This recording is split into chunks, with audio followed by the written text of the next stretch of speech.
Les gens ont tendance, par exemple, à me demander si je suis Aya Nakamura, tout ça parce que à ce moment-là, j'ai une perruque lisse. Tu ne ressembles pas du tout. Pas du tout, je sais, et c'est quelque chose qui arrive à énormément de femmes noires donc, autour de moi. Ou alors nous confondre entre nous alors qu'on n'a absolument aucun trait en commun. Voilà, c'est des petites variantes, mais c'est extrêmement violent parce que du coup, c'est pas quelque chose que la personne se rend compte forcément, mais nous, on s'en rend compte. Salut, c'est Freda pour le podcast Cas sociaux, la sociologie dans la cité. On est avec Ami et Moussa. Comment allez-vous? Salut. Salut. On va traiter aujourd'hui de la violence, mais pas n'importe laquelle. La violence symbolique. Très souvent, les actes de violence physique et verbale passent souvent au premier plan lorsqu'on parle de violence, et c'est à juste titre. Pour le corps social, dans sa grande majorité, elle est une déviance explicite, visible que l'on rejette. Or, ce n'est pas la seule forme de violence qui traverse les groupes sociaux et les individus. Il existe des formes bien plus insidieuses et implicites comme celles que nous vivons tous, la violence symbolique. Elle s'incarne aussi bien dans le cadre politique que médiatique, dans les relations hommes et femmes, dans le cadre scolaire et professionnel, et ainsi de suite. En bref, elle est omniprésente et perpétue la domination. Quelles en sont les causes et les conséquences ?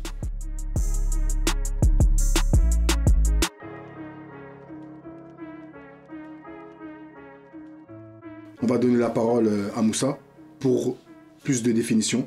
Alors Moussa, que désigne la violence symbolique? Alors, la violence symbolique, comme tu l'as très bien dit, déjà il y a le mot violence avant ça. Et donc on va s'appuyer sur Pierre Bourdieu, donc, qui explique dans l'esquisse d'une théorie de la pratique que c'est un ensemble de signes qui contribuent à faire passer une domination pour un rapport de force naturel et donc légitime. Et là, la question des symboles, pour expliquer vraiment ce que c'est, on va prendre un exemple. Si demain, par exemple, Ami, je viens et je te dis montre-moi tes papiers d'identité, contrôle d'identité, sans raison visible. Qu'est-ce que tu ferais? Bah non. Tu rigolerais sur moi. Bah oui, mais pourquoi? Exactement. Et maintenant, si la même chose, mais c'est un agent de police qui te le demande. Et là, je le donne. Tu donnerais. Ouais, Alors bah pourquoi une telle différence? Parce qu'il est habilité à le faire, il a le droit de me demander mes papiers. Donc ça semble logique. Très bien. Et donc là, Ami, dans ce cas-là, mais n'importe qui, considère comme naturel de se faire contrôler par la police, mais en omettant il s'agit d'une construction sociale. C'est-à-dire que en réalité, les choses pourraient se passer différemment, et ça a été le cas dans le temps, dans l'espace, il y a d'autres façons de faire. Et finalement, le social, comme dit Bourdieu, est naturalisé. Il y a des choses, des constructions qu'on a rendues naturelles et qui nous paraissent tout à fait logiques. On associe à des personnes ou des groupes certaines caractéristiques et qui au final ne sont même plus remises en question. Et si je reprends le même exemple, alors Freda, toi, est-ce que dans ça, donc un policier qui lui demanderait tes papiers, tu marches dans la rue, il te demande les papiers, comment tu le vivrais? Je le vivrais mal, parce que je me poserais la question, pourquoi il me contrôle parmi tant de personnes? D'accord. Et s'il te dit c'est seulement un contrôle de routine? Je le vivrais toujours mal. Je pense que c'est toujours mal parce que ça me gênerait.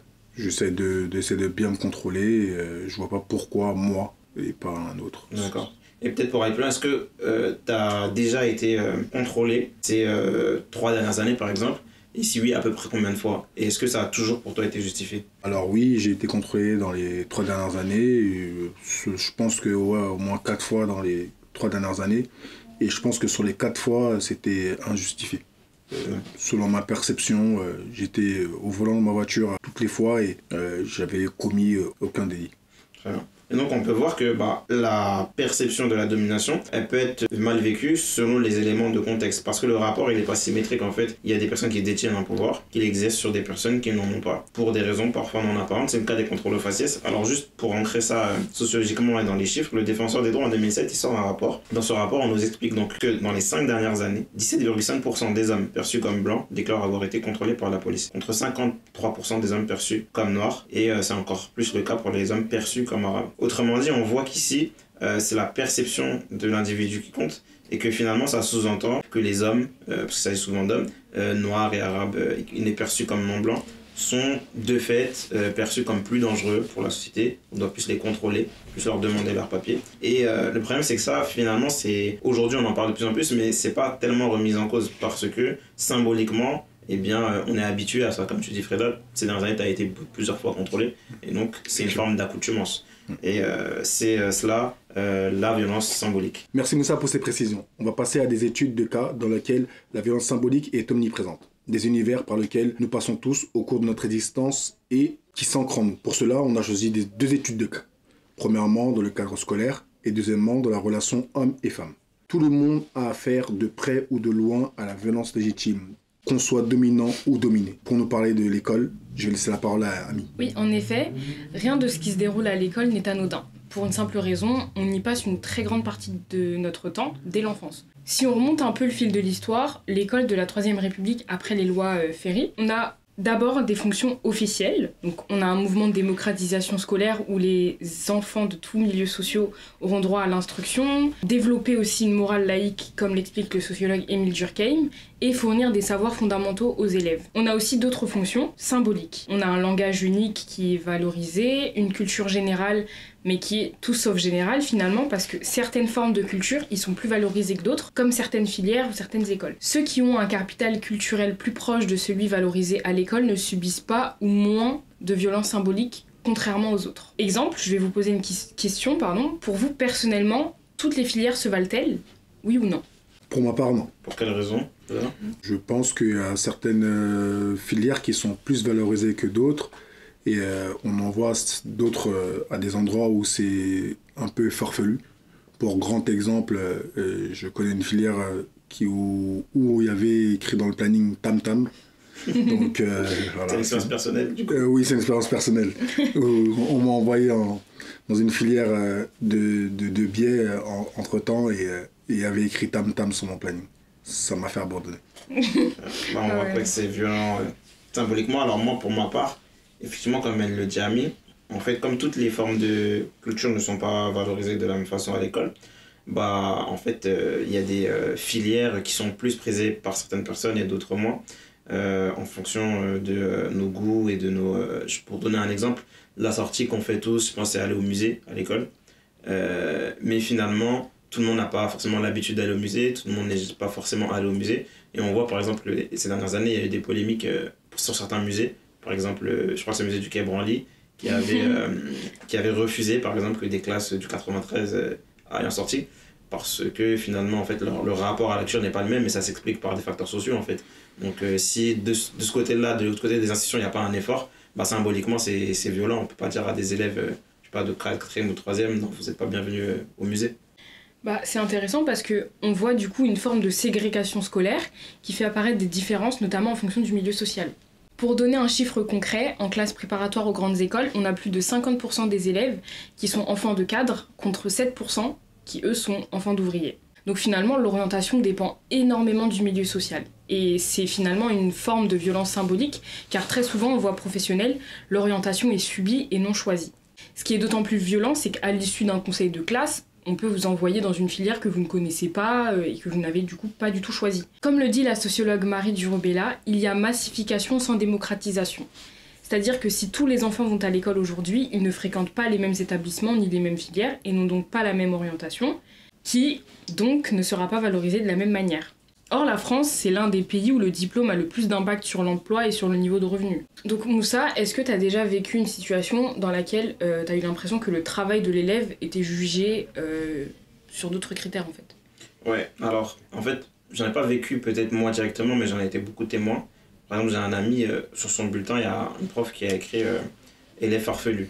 Et en fait, ce mot-là, c'est tout sauf un mot scolaire en fait. Ça veut dire que c'est sa personne qui est jugée, plus que son travail, on aurait pu utiliser d'autres termes.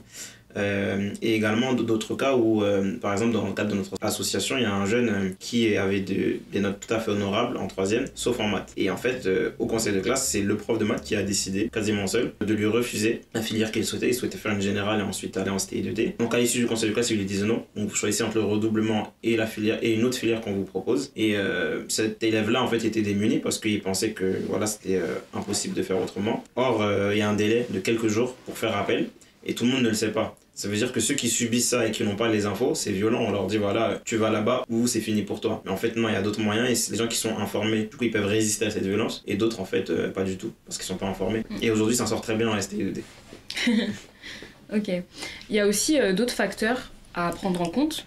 On peut parler des relations parents institution. Donc forcément, si tes parents s'y connaissent mieux dans le domaine scolaire, etc., ils peuvent développer des stratégies pour t'aider, pour t'orienter au mieux. Et forcément, certains qui s'y connaissent moins, voire pas du tout, ça peut impacter finalement l'élève et son orientation. Encore une fois, en fonction du milieu social. Merci Ami pour ces précisions. Et pour aller plus loin, Moussa, tu nous as fait un parallèle intéressant entre l'école et les travaux de Michel Foucault sur les institutions totales. Tu peux nous en dire davantage, s'il te plaît? Bien sûr. Alors Michel Foucault, il est intéressant à plusieurs titres dans Surveiller et punir, donc un de ses livres référents. Il parle de l'univers carcéral. Il montre que c'est une institution totale. Pourquoi? Parce qu'elle régit la vie de tous les acteurs qui y sont, donc les prisonniers, les surveillants, la direction, avec des règles vraiment rigides, où il y en a vraiment un fonctionnement très rigide. Et il donne l'exemple du panoptique. En fait, c'est un peu une tour de contrôle où on peut voir de la tour les prisonniers sans être vu. Et finalement, tout ça, ça exerce de la violence symbolique, notamment sur les personnes qui sont prisonnières, parce qu'elles sont rendues anonymes avec des numéros d'écrou, elles sont constamment surveillées sans le savoir, par exemple, on peut les classer, etc. Et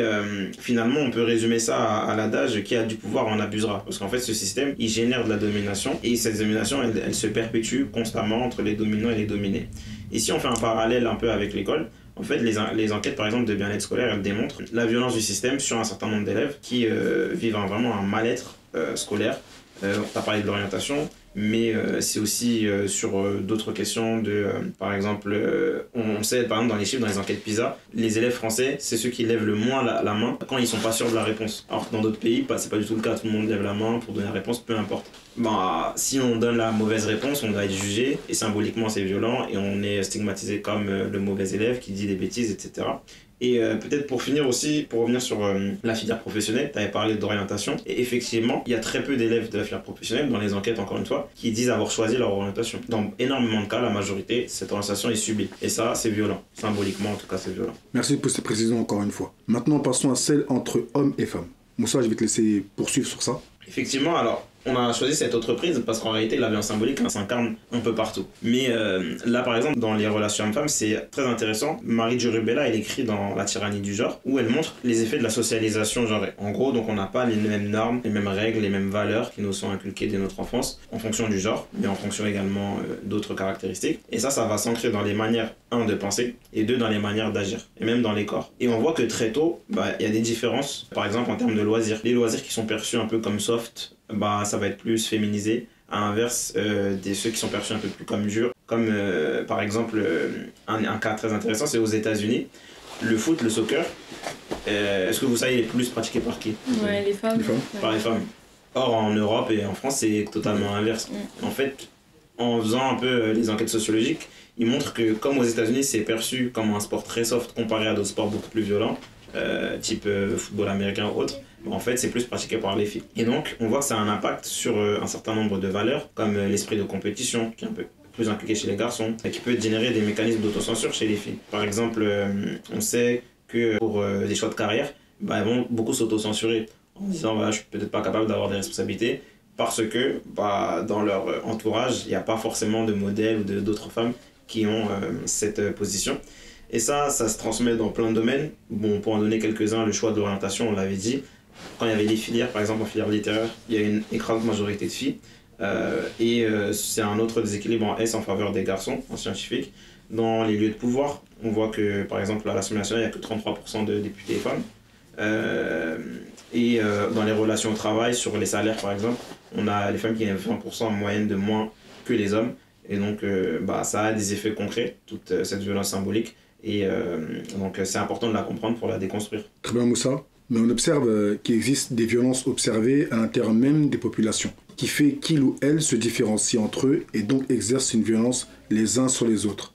Ami, est-ce que tu peux nous en dire plus? Oui, alors là, on va un peu parler de couleur de peau. Et donc, en première partie, je vais vous parler du colorisme. Déjà, vous savez ce que c'est à peu près le colorisme? Maintenant, oui, mais c'est très récent. Ouais, donc c'est tout simplement une discrimination donc, qui est intracommunautaire et qui est basée sur la couleur de peau. Donc, une personne qui est perçue comme plus claire, surtout les femmes, sera perçue comme plus jolie, plus douce, etc. Et à l'inverse, une femme à la peau un peu plus foncée sera perçue comme moins jolie, etc., etc. Donc il faut aussi savoir que ça se distingue du racisme, mais ça en découle quand même un peu. Et d'ailleurs, dans le cinéma, c'est beaucoup le cas, j'ai l'impression. C'est ça. Où il y a plein d'actrices Oui, dans le cinéma, dans les publicités aussi, si vous regardez bien, on voit plus de visages métissés avec un gros afro bouclé plutôt qu'une femme noire ou voilà quoi, enfin vraiment noire quoi. Donc toujours dans la couleur de peau, dans l'expérience vécue du noir, Fanon montre que le racisme est une expérience sociale donc que l'on vit au quotidien et qui n'est pas forcément explicite. Donc dans ce cas-là, je vais plutôt vous parler de moi, mon expérience. Donc les gens ont tendance par exemple à me demander si je suis Aya Nakamura, tout ça parce que à ce moment-là j'ai une perruque lisse. Je ne ressemble pas du tout.